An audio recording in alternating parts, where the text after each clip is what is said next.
My name is Davir Daniels, and I am 25 years old.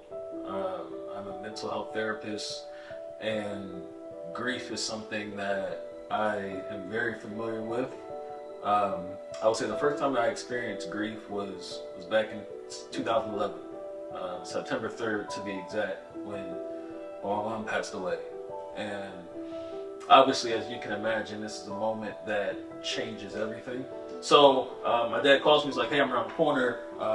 We got to go." So I see my mom, and she's struggling. And in my head, I'm like, "I'll see you when I get back."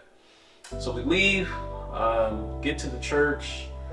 Probably at the church for no more than 30 minutes, and all of a sudden, my dad's like, "Hey, we gotta go." I'm like, "We just got here. What you mean we gotta? What you mean we gotta go?" He ends up taking me to this park that has a trail. And we stop at this creek, and he says, well, first of all, he asked me, he's like, "Do you know what I'm about to tell you?" And at that point, I'm like, "I have no idea." Um, I'm thinking about other things, but nothing about my mom crossed my mind. And he says, "Well, it's like maybe 30 minutes to an hour after we left, your mom passed away." And I would say that's probably one of the biggest obstacles was getting over that part. Like the reality of um, I was so caught up and I was so um, really just taking things for granted that I didn't take the time to simply just say goodbye before I left. And obviously, you have people along the way, right? You have people along the way that's able to help and come alongside you. Um, for me, man, my dad was a huge piece in just uh, being available, right? Being there and being a presence. Um, the Bible talks about what the enemy would use for evil, God would use it for good. The enemy thought would be my demise. God turned it so that it could be for my good. And getting my bachelor's psychology, getting my master's in clinical mental health counseling, currently getting my doctorate in sport and performance psychology. It's all been for this purpose that came from my mom.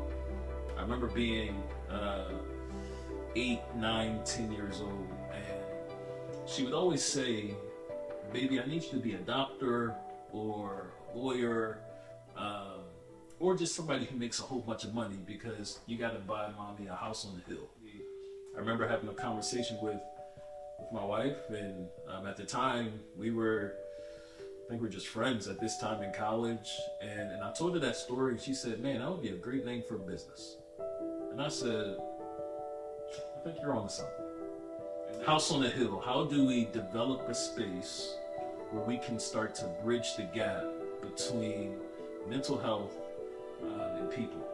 It was a few months ago where I was wondering and thinking about, well, what's the end goal, right? For a long time, I thought House on the Hill was the end goal, but somebody asked me a question. They said, "What would your mom think about House on the Hill?" And I thought about it, and I said, "Actually, I think she would say I've already accomplished it.